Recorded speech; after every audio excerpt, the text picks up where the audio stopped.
What's up, everybody? You're listening to the Hustle and Flowchart podcast with your boys, Matt Wolf and Joe Fear. Check it. Hello. Another episode of Hustle and Flowchart podcast here in your earbuds.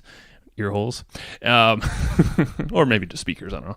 So this is Joe Fear here with Mr. Matt Wolf. Yep, that's his last name. And today we're talking to a podcast brother of ours, it feels like, because just like some of these other episodes where we just flow, Tom Schwab, he basically flowed just like this. So he does a lot of stuff in the podcast world, usually on the side of getting on other people's podcasts, so getting interviews, whereas, we're coming from the side of actually hosting podcasts. So it's a really cool interview to see both perspectives.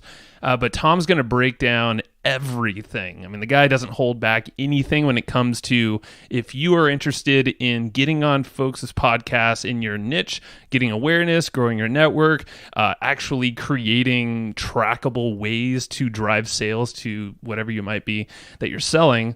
Ideally, higher ticket, the better, is actually easier for podcasts. That's a little tidbit right there.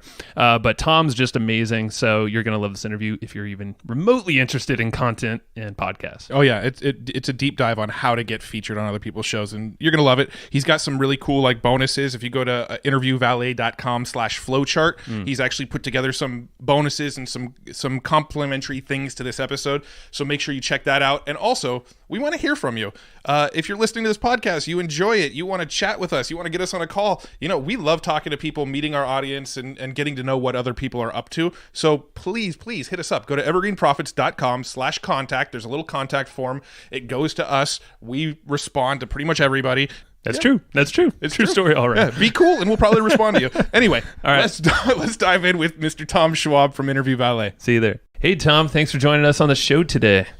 I am thrilled to be here. Thank you for having me. Yeah. So we got introduced, I think it was from Steve Gordon, you reminded me, properly the other day when we were talking. I was actually confused because I saw you're on Brad Costanzo, who's a partner of ours, on his podcast too. So it's pretty cool to see you in multiple places. And I love the connections you can make through podcasting. That whole idea of 6 degrees of separation. Oh, yeah. And to me, that's like Y2K. Today it's like 2. It is. Oh, yeah. No, it's literally 1 or 2. And it's funny you say that because Facebook used to have this little calculator thing, and anyone in the world, you could plug their name and see how separated you are from them.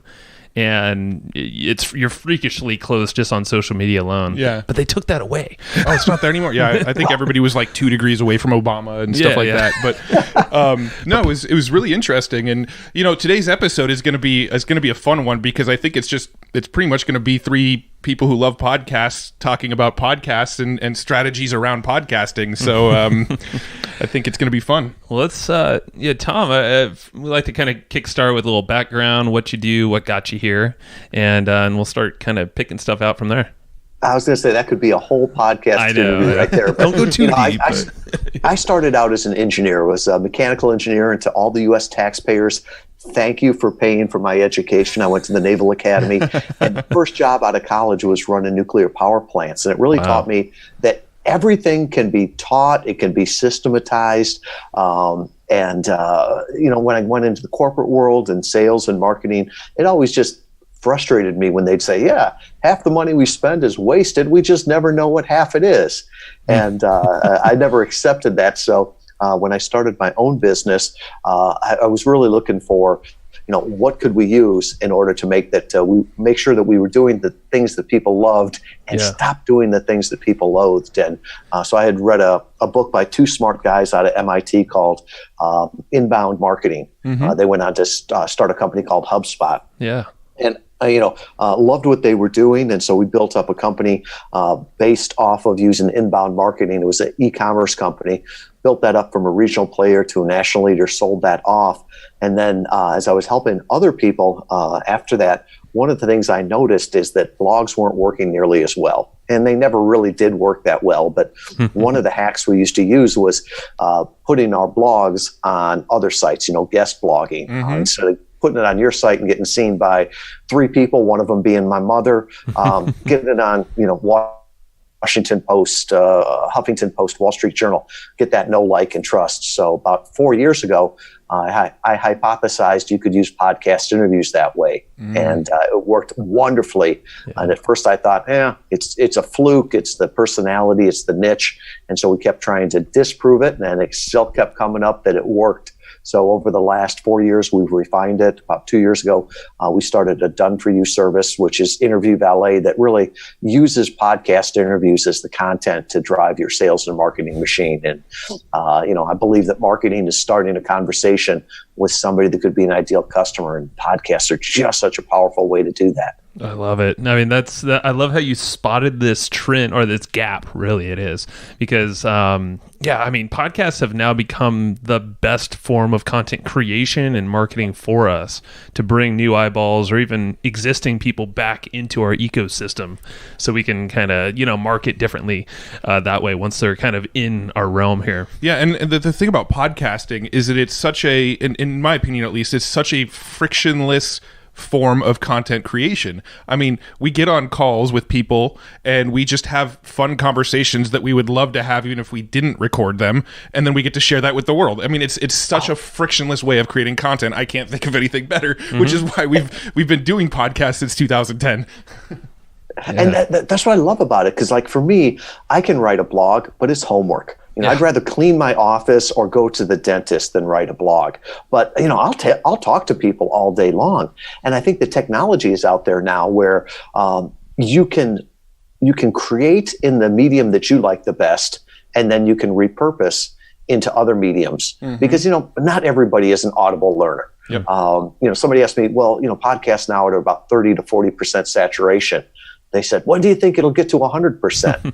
I said, television and radio never got to 100%. But I can take a podcast interview, transcribe it for 10 cents a minute, have somebody clean it up, and now I've got blogs.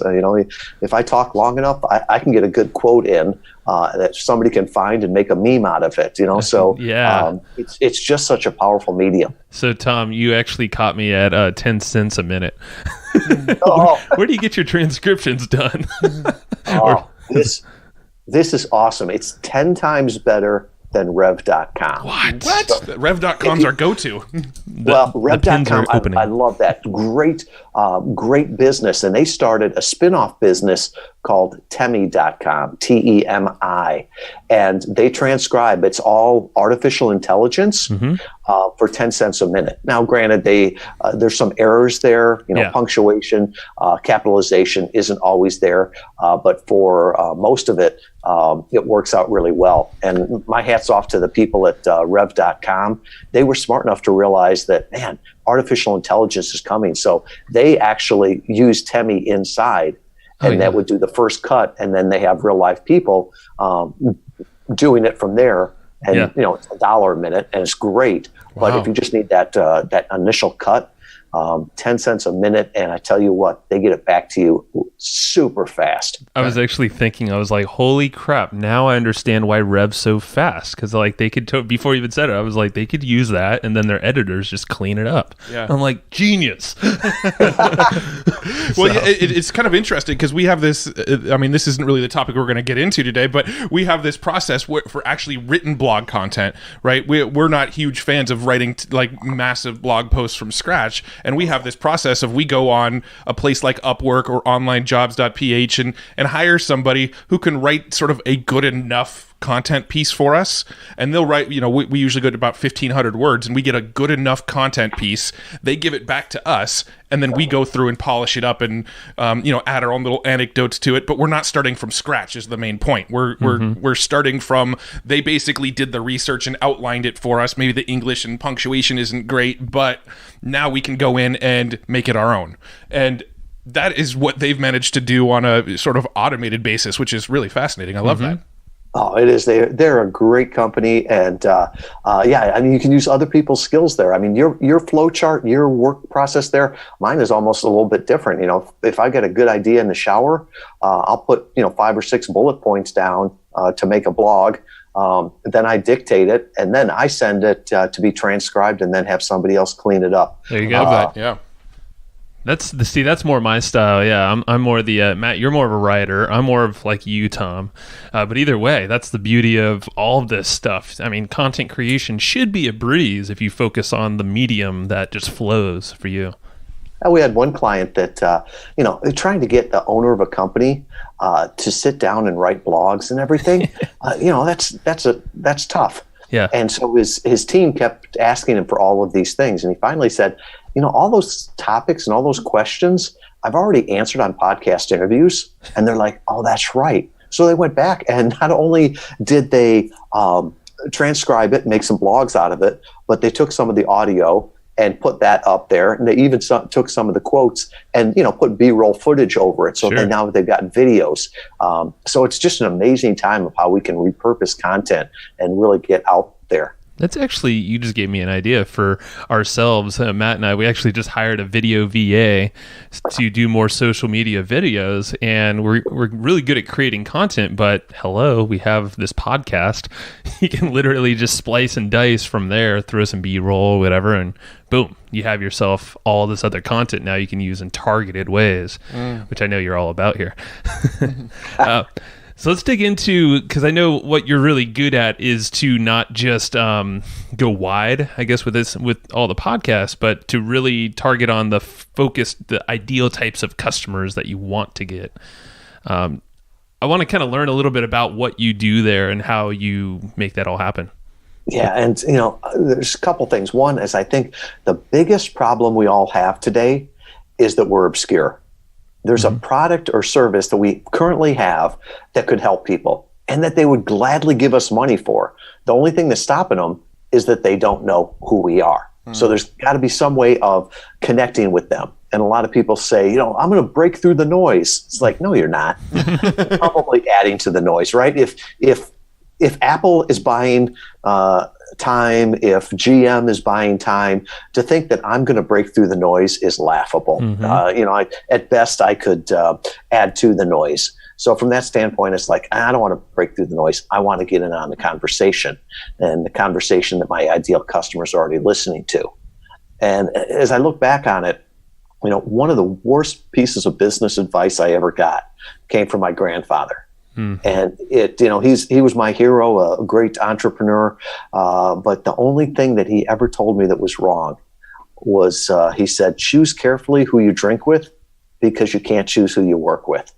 Now, for him, he was a mechanic in a small town. If you came to him with a car, you were his customer. For us, it's so different, right? We've got access to hundreds of millions, maybe 1 billion different customers, and we don't need to serve all of them. There's like that really small subset of people that would love what we do, and we would love working with them. And all the studies show that they're more profitable. The lifetime value is there. They'll refer more customers to you.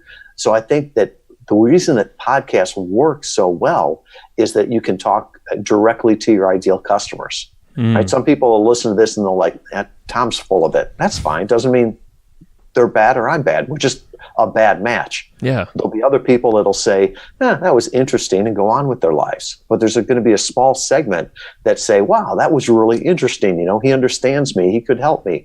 And I think that's what we really want to do with our marketing, with our advertising, with any way we get out there, is to attract our ideal customers and really to repel those that should be better served by somebody else. I love it. And yeah, I mean, our form of content creation, our content marketing, the purpose we put content out in blog posts, but also podcasts like this, is to segment and is to start to whittle the people down that we really want to do business with, or go deeper down the rabbit hole with, and give them, with targeted advertisement, comes after, a blog post, email, chat bots, all that fun stuff. But it could all start with the podcast.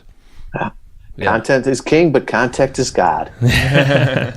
So how do you do this then? So, if someone wants to start a podcast, or they have a podcast, how do they not become obscure, but maybe is it find a niche, find a very specific kind of vertical within podcasting, for instance? Yeah, for us, we focus more on like the guest side of it.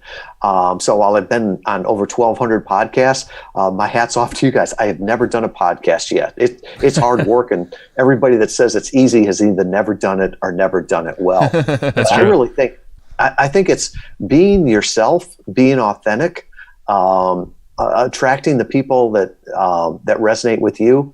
Don't say I want to be just like this podcast, but only different. You can spot those right off. And the other thing that I'm really seeing that's resonating a lot more is authentic dialogue. Early on, it seemed like people were doing very formulaic questions. Mm-hmm. So they'd ask the same questions to every guest. And, it was easy for the host. It was easy for the guest. But it got old quickly. And you even see some established podcasts that have changed their format. Yeah. Mm-hmm. To me, the podcasts that are most engaging, that are building their audience, and also from our side, we're seeing much better conversions with them, are the authentic dialogues, right? So what we're talking about here, if we were sitting down having a beer, we'd be talking about the same thing. If we were at Denny's right now having breakfast, we'd be talking the same thing. And that best podcast is almost like, sitting in the next booth to some really interesting people and just listening. Yeah. And it'd be rude to turn around and stare at them. And it'd be rude to get in on the conversation, but you just sort of sit there and listen and think, this is interesting. Yeah. Yeah. I mean, that was essentially our mission with this podcast, is to get on calls with people that we would love to have calls with anyway, people that we would find fascinating, that we have a lot in common with, and just have the chats we would have with them if we weren't recording. And, if we're doing that, why not just let others be a fly on the wall in that conversation? Why not put it out there for others to hear? So, I mean, that was really our philosophy going into podcasting. And, we're going on almost 9 years of doing podcasts, not this specific show. We've changed formats and branding multiple times over the years, but we've been doing podcasting for about 8 years now. This is our longest running one. Right. But that was our mission. Our mission was, let's have great conversations with people we'd have the conversations with anyway, and then just allow others to tune in on them. And so far, that's resonated really well. It's helped us create an audience. And now when we go out to events or, masterminds or networking things or, whatever the latest conference is, that's what people seem to know us for now. People are always coming up going, "Oh, it's you guys. I listened to your show." And it's turned into this machine of its own that we can't even slow down anymore. It's been interesting. I mean, I learned so much from our clients and the feedback they give us. And, we've got some software as a service customers that, they know their numbers, and they know how much cost of lead acquisition is and cost of customer acquisition is, down to the penny per channel. And they're just amazed at the numbers that they're getting for podcasts. Or even like coaches. They're reporting that when somebody hears you on a podcast, and they've heard you for 30 or 45 minutes, that's a warm relationship. Oh, and yeah. It's weird because, they show up ready to work with you and you have no idea who the person is. So that it tends to close so much quicker. And that first sort of sales call, if you will, is them selling you on why they should work with you. And it's weird, but podcasting is so intimate. That's actually, it's great you said that, because that was actually an analogy just at a talk we did last week, Matt and I, is explaining our content process, but just podcasts are great in general, is that instead of prospecting for sales or having your sales rep, or you cold calling or just trying to hit your email list all the time, buy my stuff, or fill out my application. So, they're actually coming to you. You're not trying to just like push them in there or shove them. You're actually can self-select, and you can be very particular with who you work with. And we've never been able to do that with anything else than podcasts or very targeted content creation. Yeah. And the world has changed. There's a great tweet out there from Rand Fishkin, who was the founder of SEO Moz and later became Moz. And he said, the best way to sell something today is not to sell anything, but earn the awareness, trust, and respect of those you might serve.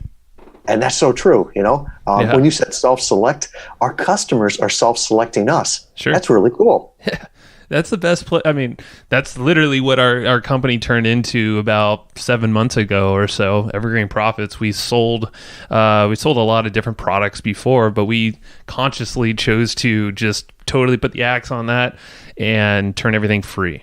And, we have our consulting, advising, all this other partnership deals and things we own, but we weren't going to go out there and just start pitch, that whole product launch thing, but we give everything away in forms of these pieces of content and everything else we do. And opportunities and the money has all grown since making that shift without any friction. It just comes to us without us trying to prospect.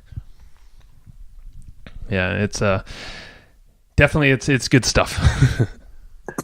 There is no better time to be alive, or I think be a business owner or starting a business. There's a lot of problems in the world, but going back to my grandfather, a bad day for him was when he had to bury a child. A bad day for me is like when my internet goes down. Oh, jeez. Yeah. And here we are talking, video calls, and they're free. And corporations couldn't have done that. 20 years ago, it was expensive.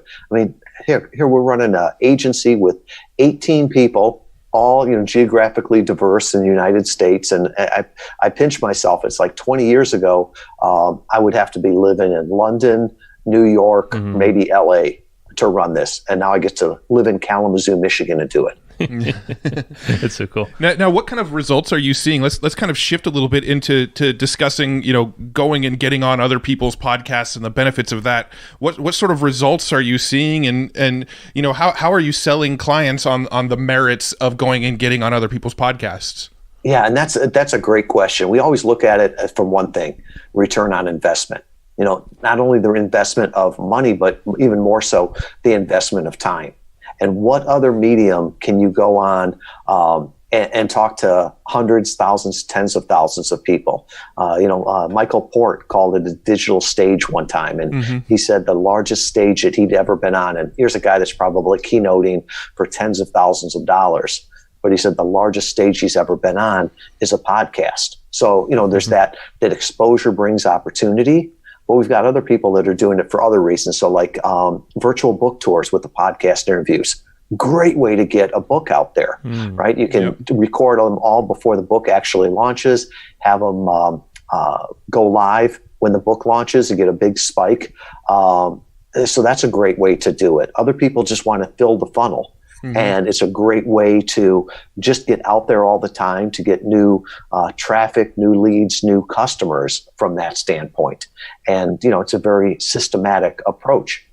Another strategy people use is just the SEO. Right? We've got some clients that are just doing this for the backlinks. Oh, yeah. Now, whenever Google changes their algorithm, clean backlinks have always been a trusted source on there. And think about it: every time you're on a podcast interview, they're going to throw you a backlink. Some of these podcasts, I could go to the Kalamazoo Valley Community College, and if they had a podcast right now, I would die to be on that. Oh, yeah. Because it's probably going to be like a .edu backlink, or the government's got some on different subjects, and you get a .gov backlink. That is gold. That's not a bad idea. Yeah, actually. no, that's very true. Yeah, I mean, we search podcasts by their Alexa, their popularity, and their Moz for the authority. Other things people, if you've got a podcast, the best place to find podcast listeners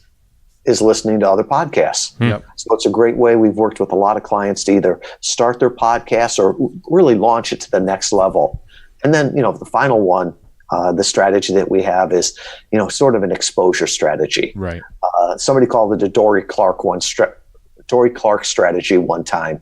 And I'm like, I love that, but I don't think I can use her name on that. But the whole idea was, if you don't know Dory's stories, very super bright woman, intelligent, but she was unknown. And she just got out there and she was everywhere. She was blogging, she was talking. And within about 12 months of a lot of hard work, everybody knew her. She had books out there and everything. So exposure brings opportunity. And, no matter where you are, here I am in, Kalamazoo, Michigan. Yes, it really exists. And, I can get on any place. I've been in podcasts, in Australia, around the world.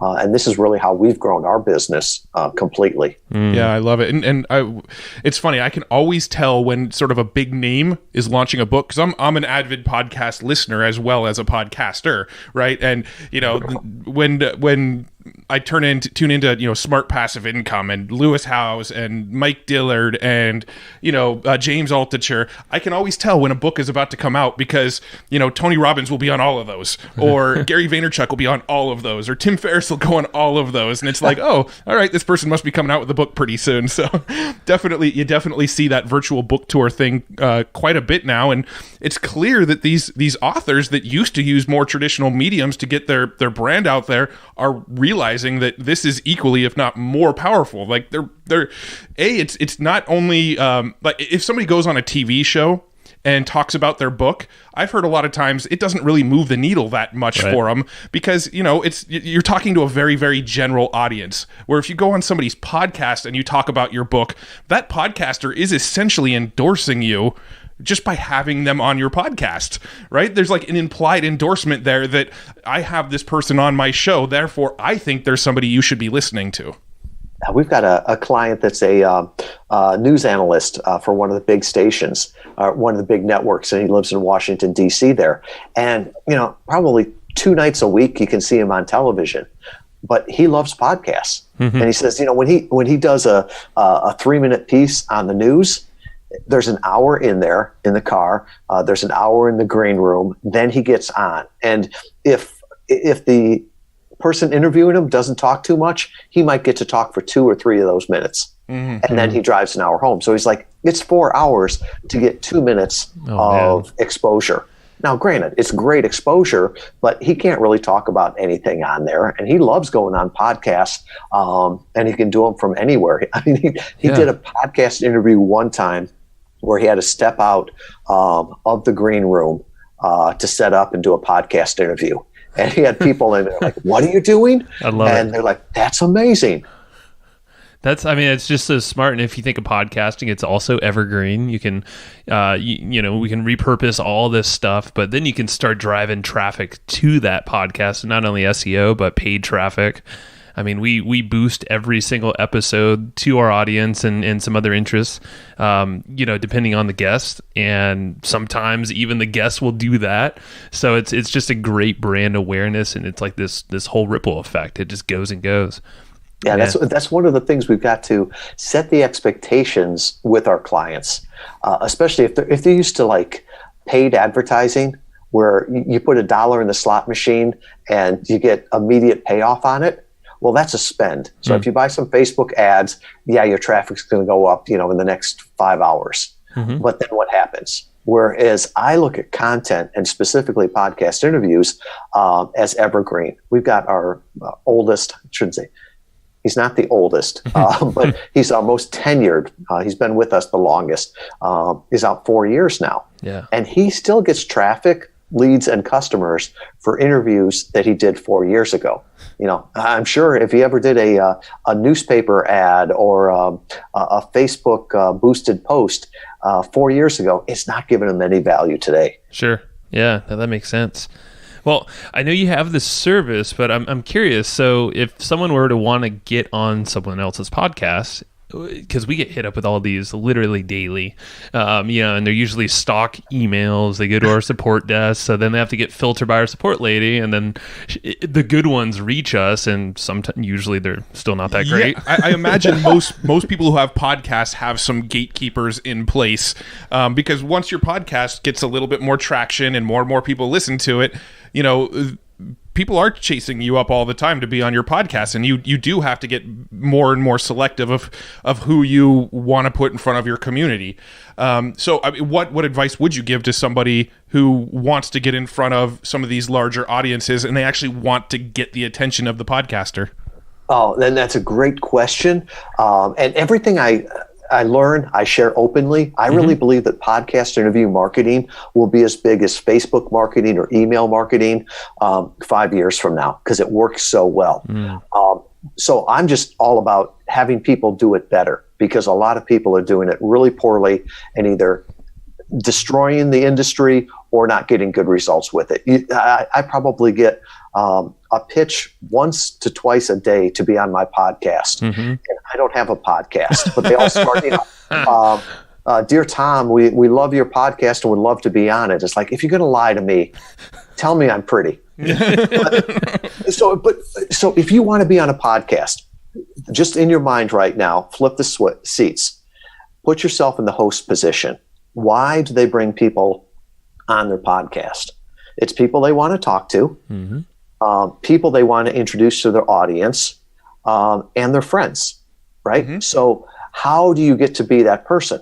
It's not doing robo pitches, and nobody likes a cold call. So first of all, I always tell people, and I wrote a book on this. I'll give the book away here. I just want people to learn from it. And it's starting a relationship. So the first thing to do is find out the ideal podcast. You don't want to be on every one. There's 300,000 podcasts out there, and the vast majority of them are a total waste of your time if your ideal customers aren't on there. So pick 5 or 10 that you think would be great. And don't start with all the great big ones. You got to work your way up before you hit Broadway. So listen to those and think, what could I offer this? What could I offer their audience? What could I offer the host? Yeah. Then make sure that you show the host some love, right? Every host, if you leave a rating and a review, they will know who you are. They read those. And that's how other people find out about the podcast. Take some of their social media, comment on it, repost it, retweet it. Then after you've done that, after you've earned the right to have that conversation, then reach out to them and, say, hey, Joe and Matt, I love the podcast. I really enjoyed this episode. I listened to this episode with Tom Schwab from Interview Valet, and that guy was crazy, but that's neither here nor there. Then, tell them, hey, here's something that I think I could offer your audience that would be of value to them. Don't start off with, hey, Joe and Matt, I've got a new book and I would like to use and abuse your podcast. It's not the way that works. Right. And so then once you get on the podcast, your goal is to make the host look like a genius for inviting you. Right. Gary Vaynerchuk talks about jab, jab, jab, right hook. I probably missed a couple jabs. I look at it as serve, serve, serve, ask. Yep. Right. So keep putting out value there. There's a podcaster Doug Sandler from Nice Guys. I loved what he said. He said, never promote yourself. He said, if you do a good job, the host will promote you more than you ever could. That's right. And so from that standpoint, there's a lot of people that have gotten on podcasts and either did an infomercial, a sales pitch, or were rude to the audience and the host. And all of a sudden that recording either got lost or something happened to it, and you never saw the light of day. So, Yep. I mean, doing podcasts for several years now, you definitely know how that goes. There's a few episodes that have literally never ever hit the feed. For reasons like that. But we're not going to name any names. Sometimes the date magically changed or something happened. We're like, if you get if it's a bad episode, that's one thing. But if it's one where it's going to be a sales pitch coming, you're like, Well, here's kind of a funny story that's super relevant. Is we actually had somebody come to us, pitch us to be on our show, and they did a good job with their pitch, and we said, sure, let's do it. We scheduled a date. Then we actually went and listened to this person on 2 other podcast interviews that they were on. They gave almost zero value to the audience, and the whole podcast they just kept on pitching. They just kept on coming back to their service. And when we actually tuned into those other 2 podcasts, we went, okay, what's the likelihood they're going to do the same thing on our podcast? Hi. And we mysteriously were no longer available for the recording date that we originally scheduled, and told them we'd reschedule in the future, which will probably never happen.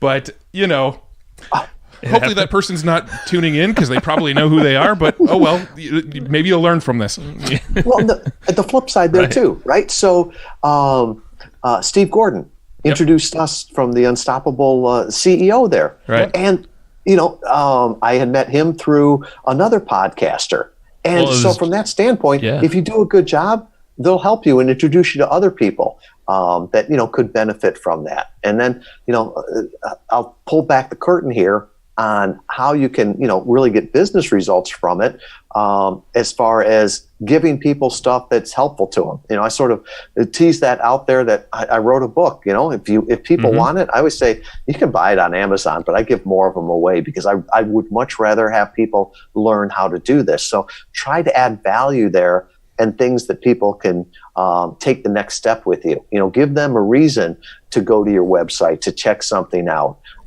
Make it easy for them. Yeah. So before going any further, how would someone get this said free book from you? Well, can they go to your website or we can plug that now if you want. Well, I was going to say let's pull the curtain back 100% here. All right.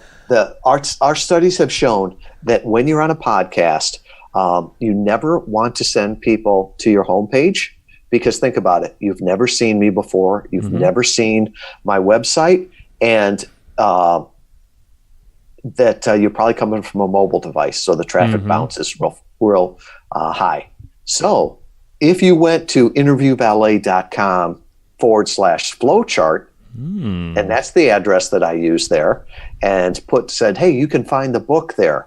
Well, the first thing that you're going to see, and you can check me on this, is the artwork for the podcast and a picture of Joe and Matt.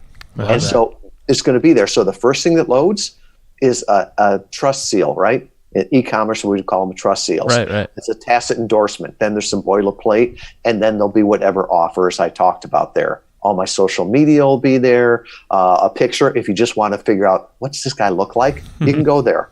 And so the idea there is that you're moving them from just being a passive listener to an active visitor and giving them reasons to go there. And the thing is that we're recording this in 2018. Right now, somebody is listening to this in like 2022. Sure. And if I just seriously, you're right. Hello, welcome to the future, or welcome to the past, whatever it was.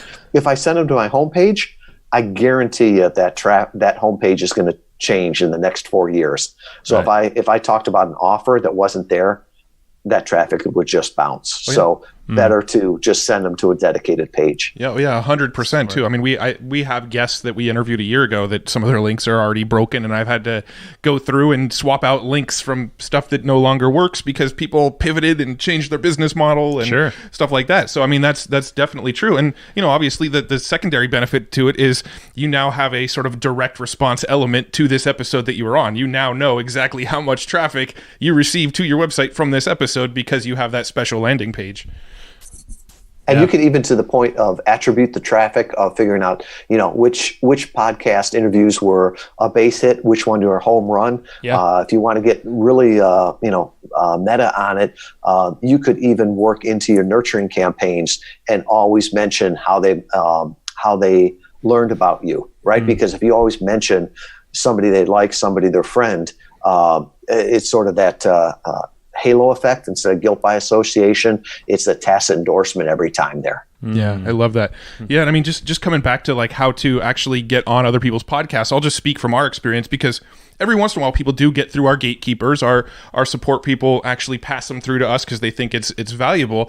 And the qualities that we usually find in there is they typically tell us they're a listener, and they can sort of prove it by linking to an episode and telling us what they liked about that episode. That's something that we see a lot that gets through to us is, hey, I loved this episode with Tom Schwab. My favorite part was when you talked about how to get on other people's podcasts and this specific tactic. The more specific you can prove that you've actually know what our podcast is about, the better. But also, the thing that's also really worked well is when people give us like 4 or 5 bullets and say, here are some topics that I'm absolutely passionate about and I love talking about it. And based on past interviews that I've heard, I think these will really resonate with your audience. And when people kind of use those handful of elements, they get our attention. Yeah, and you think about it, most of us are writing emails on our laptop or our desktop, but we're reading them on our phone. Yeah. And so you want to make sure you give people a reason to say yes, not a one to say no. So don't send a long email. Make it to the point. Put links in there, right? Put your LinkedIn profile so they can just click on it right there and see you. If you've got a book, click on that. if you, click to your website, something like that. Just make it easy for people to go through and say yes. Mm-hmm. Now, do you have? I imagine the advice would be fairly the same, pretty much. But up leveling podcasts. Like if I wanted to try to get on someone's bigger podcast, does your advice change at all, or is it kind of the same advice? Would you say? It's still the same advice, and I always warn people that we have never seen a direct correlation between the size of the podcast and the results from it. Right? There's that whole idea, there's more fish in the ocean, but if you can find a barrel of fish, go there every time. And, it's more of an ego thing a lot of times, that I want to be on the big podcast. Yeah. Well, sometimes the reason they're a big podcast is because it's a very diverse audience. True. So when you're talking and you're giving examples, you can't be very, very specific. I mean, I learned this early on. When we first started this, I did it as an online course. And what I found is that, people didn't want the online course. They wanted, either a book to read, or they just wanted it done for you. But I was on a big podcast, and, it was more of an ego stroke. It was like 40,000 downloads. Well, from that, I sold about 24 courses. I was thrilled with that. Shortly after, I was on a podcast, and the host told me that she got 350 downloads per episode. And I'm like, that's okay. I think it's a great audience. I sold 100 courses from that. Wow. And so from that standpoint, there's more fish in the ocean, but man, there was a barrel of fish there. I knew exactly who I was talking to, could use those examples, and I'd go there every time. I love it. I love it. That's really cool. Yeah, I mean, the way my brain works is I like to systematize everything. So just to kind of, give you a peek behind the curtain of our podcast, we actually only podcast one day a month. We batch record, so we do back-to-back podcasts, and we try to knock out a bunch of podcasts in one day. Then we take those recordings, we put them in a Dropbox, we have an audio editor, and we have a show notes writer. They access them from the Dropbox, they do their thing. And Joe's even mentioned in the past that, oh yeah, I forgot we even have a podcast sometimes, because they just roll out, and we only focus on it one day a month, right? So I'm very much a systematic mind. How do I make things as frictionless as possible? And that's how my brain works. And one thing that Joe and I have actually always struggled with a little bit is we want to get on more podcasts. We want to go out there and find other good podcasts to be on and make it more of a frequent thing, because we do really see the power of it. But the fact of the matter is, we've never figured out how to sort of systematize the process of doing that and make it something that just kind of happens without friction. It, if there's a little bit of effort behind it, we get a little bit of pushback, we kind of go, okay, let's move on to the next thing.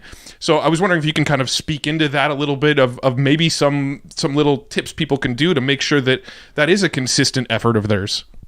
Yeah, and from that standpoint, exposure brings opportunity. So always look at that and say, how can I continually go out there? And you're right. The way to do it is a system. And we've had a lot of clients that came to us and said, well, it doesn't work. Or I've talked to people that says, I've been on a bunch of podcasts and it never worked. And you start to listen to them, and it's like random podcasts, no calls to action. There was no system behind it, no follow-up. They weren't prepared, all the rest of that. So it's like anything else. If you build an engine and you leave the transmission out, it's not bad that on the car. It's just you build it right, or baking a recipe. You can't leave pieces out. And some people will say, well, I just want to be on the podcast. I don't want to prepare for it. Well, then you're not going to have a good interview.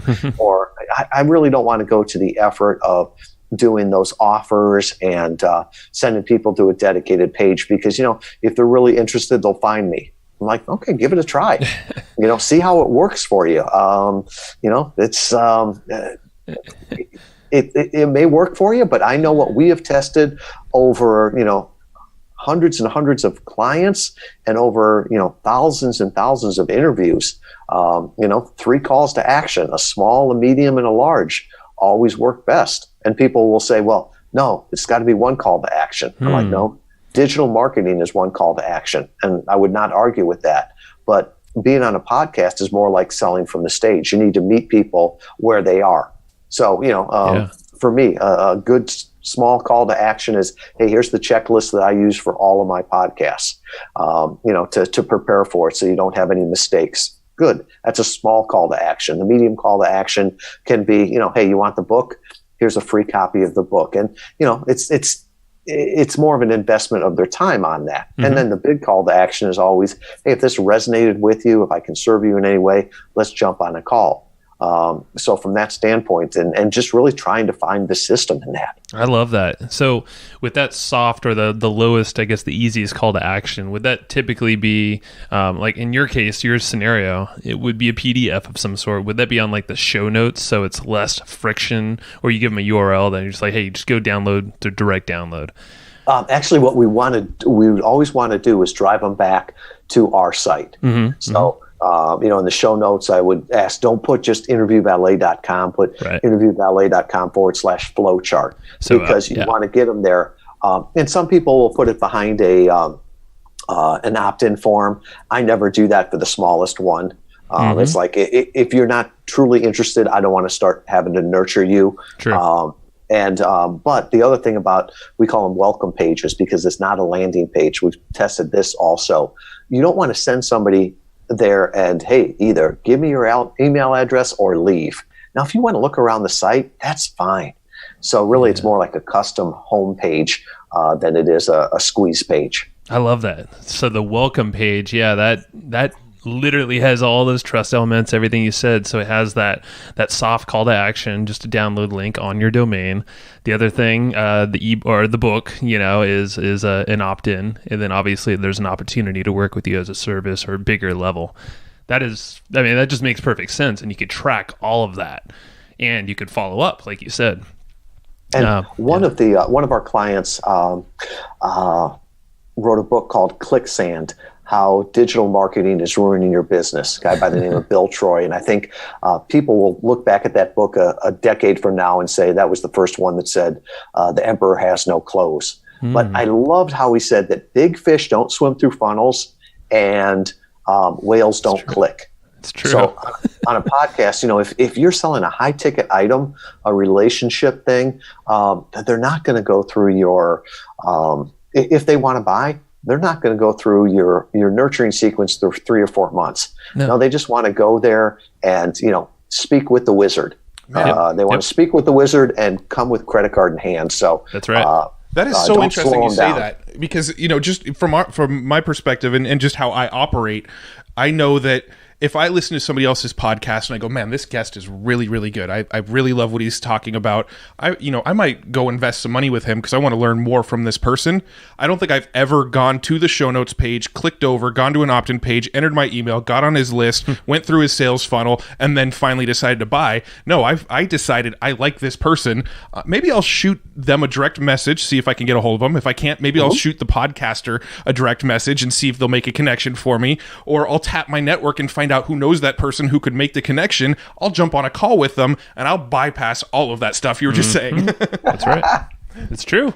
Isn't this the best thing? Because you're teeing up these high ticket sales, grand or 10 grand or even higher. It could be a total partnership that they want to, bring you in the fold for equity or rep share or something like that. We've experienced all of that.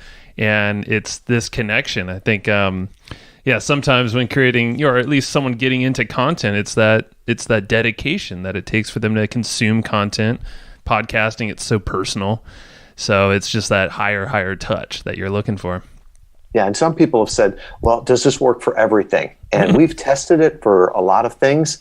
And I think it works best for relationship sales and high lifetime value. So if you're just trying to do a transaction, there's easier ways to do it. Sure. So we've done some virtual book tours with fiction books, and it was really hard to do, right? If you're selling a fiction book and you're going to make $2 off of the book, that's a hard way to do it, especially, your next book is going to be out in another 4 years. That's really tough. Or if it's just, just a transaction. But if you really want to build somebody with a lifetime value, and a relationship, and to me, that's what business is. Sure. Then it's a great way to do it. That's amazing. I love it. Wow. Now, are there any topics around podcasting and getting on other people's podcasts that we haven't touched on, but that you'd kind of want to dig in on a little bit more? Yeah, I guess sort of the ugly side of it. is that I said before, there's a lot of podcasts that aren't worth going on. And I don't mean they're bad people, but you may want to just look whether or not you really want to be on there. There's something called pod fade. And everybody wants to start a podcast, and then they realize how much hard work it is. Pod fade. If you have not left a rating and review for this podcast, please do so. There's a lot of work that goes into it, right? Because here I am, I've got the interview, and they say, yeah, it's just their VAs do it. Well, they're still paying somebody to do it. Oh, yeah. So pod fade is where somebody starts a podcast, and then, before the 10th episode, it dies off. And you don't want to be interview number 7 when they stop paying the hosting bill at number 8. It's a waste of everybody's time. And chances are, unless they've got a good audience, unless they've been doing it before, there's probably not a lot of listeners, maybe that first 10 episodes. So a lot of times we'll have people that will reach out and say, would you be on my podcast? And either they're just starting it or they've only got, 6 episodes. It's amazing. Sometimes we'll say, well, I'd love to. Could you follow up in 90 days with me? And the podcast doesn't exist in 90 days. Crickets. So that's something to look at, and from that standpoint. And then, like I said before, just don't always focus on the biggest podcast. Focus on the ones that your ideal listeners are actually listening to. Love it. Is there a good way, really quickly, is there a good way to, and obviously you can kind of start going down the iTunes list or Stitcher, all that stuff. Is there the most effective way to kind of figure that out, say for a specific niche? Let's call it accounting. If someone's like a bookkeeper or something, is there, so I know there are podcast search engines out there that are a little better than, say, iTunes. There are, and there's new ones popping up all the time. Yeah. One of the ones that I really like now is called Listen Notes. Okay. And if you go to there, you can search by name. You can search by different things in the show notes. So even if you say, hey, I'm sort of like this person, and I heard them on a podcast, well, put their name in there and see what other podcasts they were in. That's a great way to do it. Or, put in accounting, and all the accounting podcasts will show up there. Perfect. So it's a great way to do that. And, like I said, don't go after 1,000 podcasts. Find 5 podcasts you can be on, get on a couple of those, and at the end, if you did a good job, ask them, hey, do you know any other podcasters that I might be a benefit to their audience? That's right. Love it. Now with the listener valet, or the interview valet, sorry, what sort of services do you provide for people? What do they get if they were to sign up with you? Sure. So we're a concierge level done for you service. So our business model around Interview Valet is you're the guest, we take care of all the rest. And I always say our clients give us the best copy. Had a client early on, he said, I love working with you because Sinatra only sang. And I'm like, okay, what's that mean? And he's like, well, Sinatra could have done a lot of things, but he wouldn't have become Sinatra. He wouldn't have made the impact and the fortune that he did. He said, so I look at it as there's certain things that I can do and bring the best value. And he said, my best return on investment of my time and my money is just performing. And so we work with authors, speakers, coaches, emerging brands. And we've got a team of 18 now in the U.S., all U.S. based and geographically remote. And we do all the steps. So we're out there prospecting, finding the right shows, pitching, getting the host to say yes, the preparation, both for the guest and the host. The performance, that's the only thing you can't outsource, but we provide our clients professional sounding equipment and teach them the best practices. And then we make those, it's progression. So we make the welcome pages for them to send the traffic to, and then finally the social media promotion, because every podcaster wants that their episodes promoted. So really it's a very scalable system that we have. And I always say it's not art, it's not magic. We just do it, and we do it with excellence. It's really our zone of genius. And if you want to see how it's done, it's all laid out in the book, podcast, Guest Profits. But we really focus on doing it with excellence and getting the best return on investment for our clients. I love it. You're a true engineer, and that's a good thing. I mean, this is amazing, and this is, I think that's the hurdle that a lot of people just want to get over. And if you're there willingly, and you have these dialed-in systems proven out, and you have great connections, as we know you do, it's a no-brainer. And might be something that Matt and I look into as well. So to kind of wrap it up here, is there, we try to ask this to every single guest, is there a book that you refer to often that just resonates really, really deeply with you, maybe on a personal or business level that you want to share here? Yeah, and actually, it's been so influential in our business. It's called Play Bigger: How Pirates, Dreamers, and Innovators Create and Dominate Markets. It's by one of the co-authors is Christopher Lochhead. He's a client and has become a friend and a mentor. And the whole idea is instead of working on your brand, work on your category and be the category king in that. Sort of that idea of, find your own way in life. Just don't follow somebody else's. Yeah.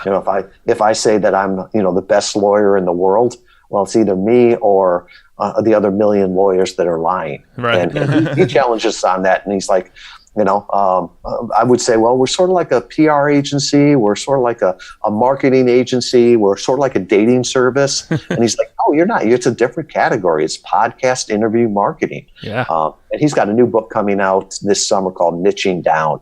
That's going to be awesome. I love it. That's the kind of stuff that we love to hear too. Yeah. So, and interviewvalet.com/flowchart is where you want to send them after the show. Yeah, if you go to interviewvalet.com/flowchart, everything Joe, Matt, and I talk about will be there. I'll put the checklist that we use and all of our clients use before all their podcast interviews. I believe it's stupid to learn from your mistakes. Yeah. Learn from somebody else's. It's less painful. Love it. The book will be there. You can get a free download of Podcast Guest Profits, How to Grow Your Business with a Targeted Interview Strategy. And then finally, my calendar link there. So if anything that this resonated with you, I'd love to talk with you and see how we might be able to help you. You're a stand-up dude, Tom, and I know just from our first conversation we had the other day, you were very, very cool to talk to. You gave a lot of info, so definitely the free stuff is very valuable. I can only imagine, the done-for-you stuff you do is just out of this world. If you're actually serious. So go check them out. interviewvalet.com/flowchart. Thank you, Tom. It's been a pleasure. Thank you. All right. Talk soon. All right. Thank you. And I hope you just enjoyed this episode you just listened to. Right now, before we sign off, I have a few things I would love for you to do. So the very first thing is to go find our guest on Facebook and tell them that you loved their episode with us. That's going to help them just feel good about themselves, but also it's going to spread the word a little bit more for us. So go find them on Facebook. Everybody's on Facebook, and go say that you love their episode and maybe one cool thing that you learned there. The second thing is to go to iTunes and subscribe to our podcast. Just look up Hustle and Flowchart and hit the subscribe button. And the very last thing, the third thing, is to leave us a review on iTunes or wherever you're listening to this podcast and help us spread the word more. That's how more people are going to get this awesome knowledge, this cool podcast training, and a whole bunch of other cool free training that we give out at evergreenprofits.com. So that's about it. Go find them on Facebook, go subscribe on iTunes, and leave us a review. You would be amazing if you did that, but you're always amazing. So thanks for listening, and we'll catch you in the next episode.